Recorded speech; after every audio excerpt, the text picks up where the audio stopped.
অনেক প্রবাসী ভাইরা সৌদি আরবে যায়, দুবাইতে যায়, বিভিন্ন দেশে, আরব দেশে যায়, যাওয়ার পর দেখে ইয়া লম্বা লম্বা জুব্বা আলা হুজুর, আবার মাথায় টুপিও আছে, টুপির উপর একটা লম্বা রুমালও আছে, মাশাআল্লাহ। এই লোক টাকনোর নিচে পায়জামাতে পড়তেছে, জুব্বা তো পড়তেছে, আবার দেখা যায় যে আপনার 3 আঙ্গুলের একটা সিগারেটও ধরে টানতেছে, আছে না নাই?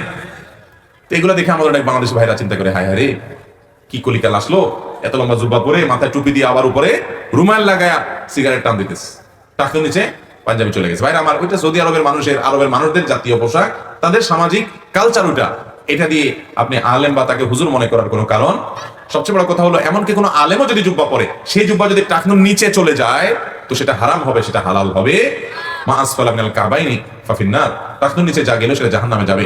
অতএব সেটা জুব্বা হোক, সেটা চাদর হোক, সেটা আপনার লুঙ্গি হোক, সেটা পায়জামা হোক, সেটা প্যান্ট হোক, হারাম হবে। তবে হ্যাঁ, মোজা যদি হয়তো, মোজা তো থাকেই নিচ থেকে, ওইটার কথা ভিন্ন, সেটা জায়েজ।